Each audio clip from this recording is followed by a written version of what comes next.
नमस्कार मित्रों, स्वागत है आपका सोल थेरेपी नाव में। और आज हम बात करेंगे कुछ ऐसे लक्ष्मी जी के प्रयोगों के बारे में। जी हाँ, देखिए, धन सभी की जरूरत है, पैसा सभी की जरूरत है, हर किसी को चाहिए। जिसके पास है उसको भी चाहिए और जिसके पास नहीं है उसको तो चाहिए ही चाहिए।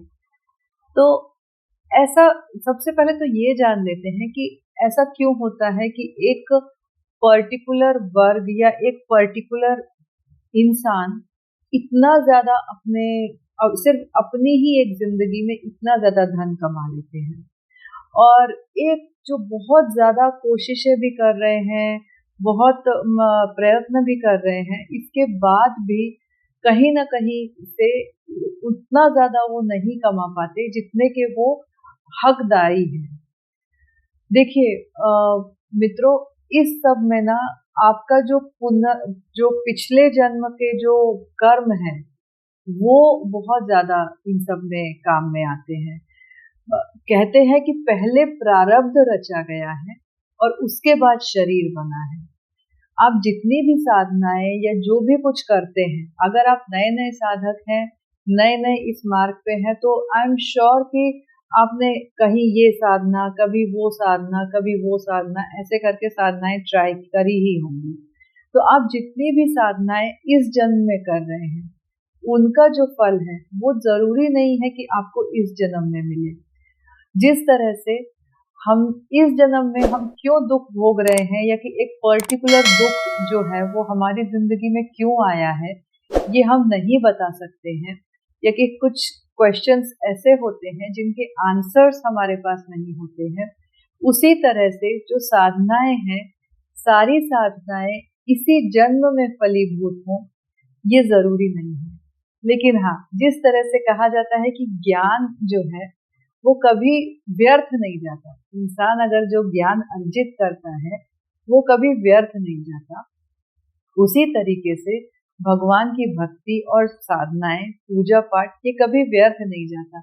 ये एक ऐसा धन है जिसको आप थोड़ा थोड़ा थोड़ा थोड़ा करके सिंचित करते रहते हैं, जिसका संचय आप करते रहते हैं। ठीक है, तो ये आपका सेविंग अकाउंट है, सेव मनी है ये आपकी, जो कोई ले नहीं सकता आपसे। तो इसी कड़ी में हम जानते हैं आज कि ऐसा क्यों होता है कि कुछ लोगों के पास बहुत धन है, इवन दो वो उसके मतलब उनको उसकी वैल्यू भी नहीं होती है, या कि हमें लगता है कि यार इसके पास है, मतलब इसमें भगवान ने ऐसा क्या देखा जो इसको दिया। तो जो ये वाले क्वेश्चन रहते हैं ना, तो ये जो है ये पिछले जन्म से रिलेटेड है। उस जन्म में उसने सच में ऐसे कुछ कर्म किए होंगे कि इस जन्म में वो इतनी अच्छी जिंदगी भोग रहा है। आपको क्या लगता है, जो अंबानी जी हैं, अडानी हैं, दुनिया उनको गालियां देती है, दुनिया ये बोलती है कि नहीं गलत तरीके से पैसे आ रहे हैं, ये हो रहा है, वो हो रहा है, लेकिन आप नहीं जानते ना कि उन्होंने पिछले जन्म में वो कौन से ऐसे मोती दान करके आए थे जो इस जन्म में वो इतने ज्यादा फ्लरिश हो रहे हैं। कुछ तो उनके ऊपर भगवत कृपा रही होगी, तभी हम बोलते ना यार भगवान का मतलब साक्षात लक्ष्मी जी का आशीर्वाद है इनके ऊपर। अंबानी जी की बात करें तो उनकी तो ये अब तीसरी पीढ़ी है, लेकिन अदानी वो तो सेल्फ मेड पर्सन है। वो अभी ये डिस्कशन का विषय नहीं है कि उन्होंने जो भी कुछ किया है वो कौन से तरीके से किया है, उनके क्या तरीके थे, क्या वो सही थे या नहीं। डिस्कशन का विषय है पैसा, धन, लक्ष्मी। ठीक है, तो ऐसे क्या चीजें हैं जिससे कि वो प्रसन्न हुई हैं और इतना ज्यादा उनके ऊपर इतनी ज्यादा उनकी कृपा है। देखिए, कुछ तो जो पिछले जन्म का मैंने बताया वो रहता है, और अगर आपके पास वो पिछले जन्म का संचित कर्म नहीं है, जो कि 99% लोगों के पास में होता है, तो हम साधनाओं के द्वारा इस इस कर्म को हम पा सकते हैं। किसी भी देवी या देवता की जो साधना होती है वो हम उनकी प्रसन्नता के लिए प्लस जो हमारी प्रॉब्लम है उसको सॉल्व करने के लिए हम ये साधनाएं करते हैं। अब नवरात्रि आ रही है, नवरात्रि में माँ लक्ष्मी जी को प्रसन्न करने के लिए बहुत सारी साधनाएं हैं और मैं इसकी पूरी सीरीज कर रही हूँ, धीरे धीरे करके वीडियोस रिकॉर्ड करती जा रही हूँ और आपको मैं देना भी अब स्टार्ट कर रही हूँ। तो इसी कड़ी के अंतर्गत एक साधना है, कनक धारा स्तोत्र की जो साधना है वो हम आज डिस्कस करते हैं। यकीन मानिए, अगर आप पर बहुत ज्यादा कर्जा है या कि आप बहुत ज्यादा पैसे की तंगी से जूझ रहे हैं, ये एक बहुत दृष्टांत अनुभव है मेरा। एक हमारे पहचान के थे, उनको बहुत ज्यादा उनको पैसों की तंगी थी, बहुत ज्यादा प्रॉब्लम था। मैंने ये साधना उनको करने को बोला, उन्होंने पूरे मन से ये साधना की, सारा कुछ पूरा हुआ। लेकिन ऐसा नहीं हुआ कि उसके तुरंत बाद ही चमत्कार होने स्टार्ट हो गए। उन सब चीजों को लाइन अप होने में और सारी चीजों को चैनलाइज होने में कम से कम 6 महीने का टाइम लग गया था।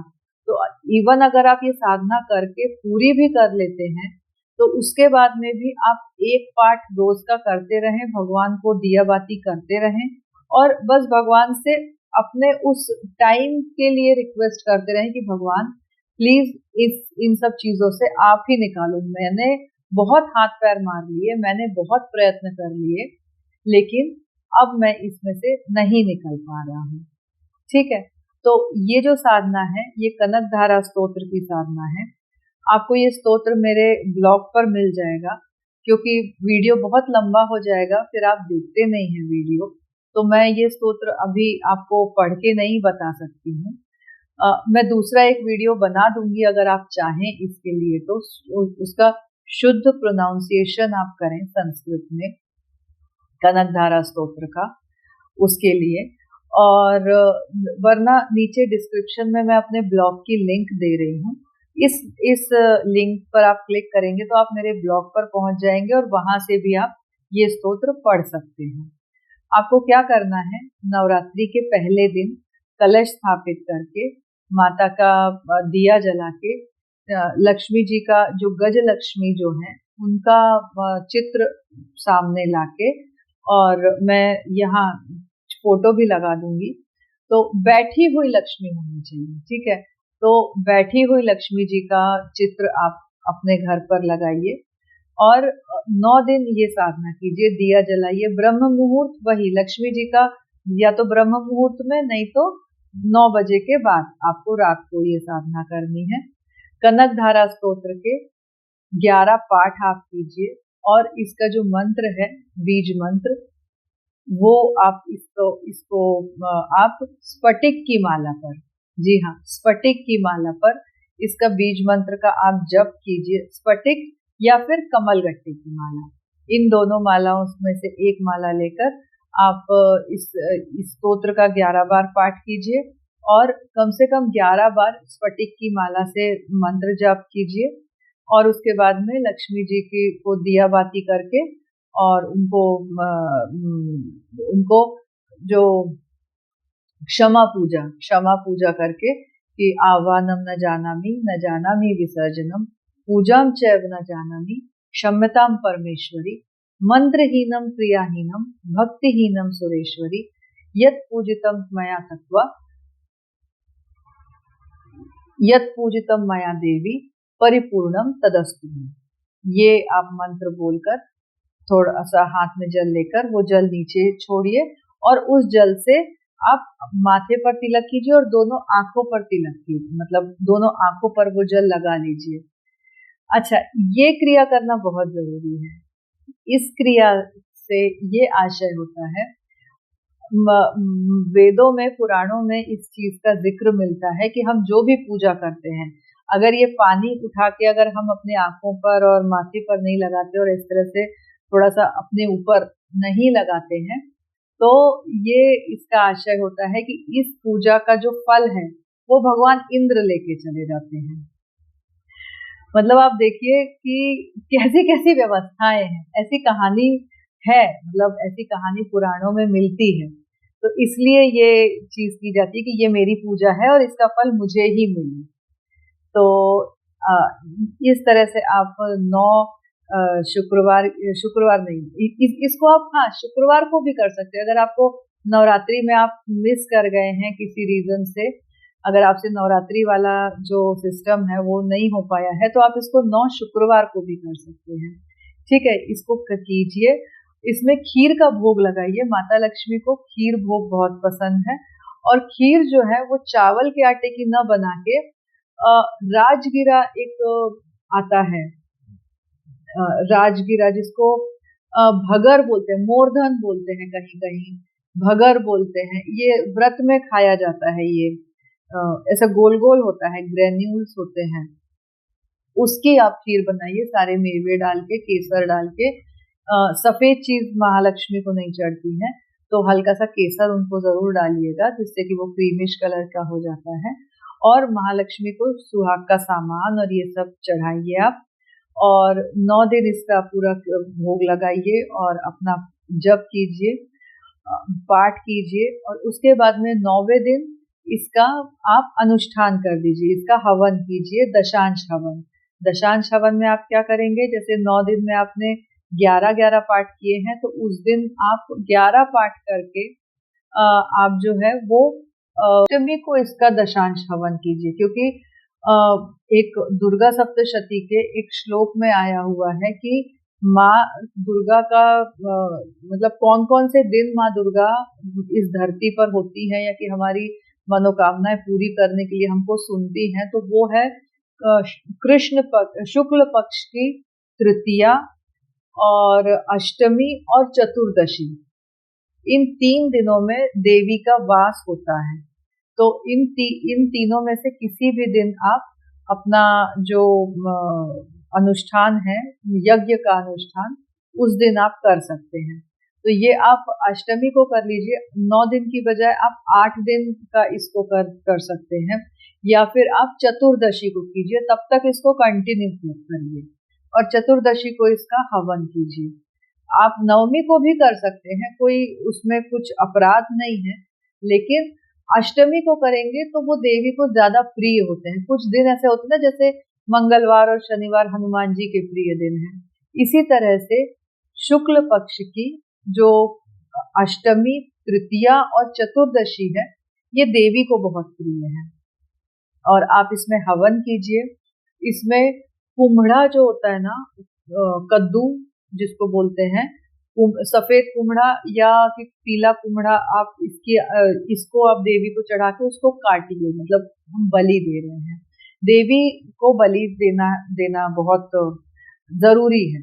ठीक है, इंसानों की बलि की बात नहीं कर रही हूँ, ना ही किसी जानवर की बलि की बात कर रही हूँ, लेकिन उनको कुम्हड़ा, उसके बाद में जो हम नारियल भी चढ़ाते हैं किसी भी देवी देवता को, वो हम बलि ही दे रहे हैं। हम बलि के प्रतिरूप में हम वो नारियल चढ़ाते हैं। तो नारियल, कुम्हड़ा या नींबू, इसकी बलि आप उस दिन अष्टमी को या नवमी को जरूर दीजिए। भैरव जी के लिए आप जो उड़द की दाल के बड़े जो होते हैं वो बना के भैरव जी को चढ़ाइए, और अष्टमी के दिन बहुत अच्छी सी पूजा कीजिए। और उसके बाद में ये करके, और एक किसी भी एक पंडित को, पंडित नहीं हो तो कोई सुहागन स्त्री आपको मिले, तो वो सुहागन स्त्री को आप पूरे कपड़े, अगर पूरे कपड़े आपके पास देने की उतना सामर्थ्य नहीं है, तो उनको थोड़े बहुत पैसे, सुहाग का सामान उनको दीजिए। चाहे आप एक बिंदी का, 5 रुपए का बिंदी का पैकेट भी लाके देंगे ना तो भी चलेगा। एक बिंदी, आप सिंदूर का पैकेट, एक बिंदी आप उनको लाकर दीजिए। तो ऐसी चीज दीजिए जो कि उनके यूज में आए, जो वो यूज कर सके। ऐसा नहीं कि वो फेंक दे वो चीज, वो दीजिए। और उनको माँ लक्ष्मी का रूप समझकर उनके पैर छुइए, हो सके तो उनको भोजन कराइए। और फिर आप माता से ये प्रार्थना कीजिए कि मेरा ये यज्ञ अनुष्ठान हवन जो है वो मेरी साधना सफल करें, और हमारे यहाँ लक्ष्मी जी के आने के, धन के आने के मार्ग खुले। देखिए, जो अगर आप पर कर्जा है या कुछ भी है, तो वो कर्जा कैसे मिटेगा? वो तभी मिटेगा जब वो धन के आने के रास्ते खुलेंगे। तो इस तरह से आप ये करके देखिए। मैं पूरे विश्वास के साथ कहती हूँ कि आपको इस साधना से जरूर फर्क पड़ेगा। और अगर आपको आपके जो भी अनुभव हो, प्लीज आप मेरे साथ शेयर कीजिए, हमें मेल कीजिए। मुझे बहुत खुशी होती है जब मैं आप लोगों के मेल्स पढ़ती हूँ। और मेरे से अगर वीडियो कॉलिंग पे आपको मुझे अपनी स्टोरी बतानी है तो मुझे इंस्टा पर मुझे टैग कीजिए, मैं ज़रूर आपको वीडियो कॉल करूँगी। मुझे आप डीएम करें, मैं ज़रूर आपको वीडियो कॉल करके आपकी स्टोरी सुनूंगी और दुनिया को भी सुनाऊंगी। तब मिलते हैं अगले वीडियो में। Thank you so much.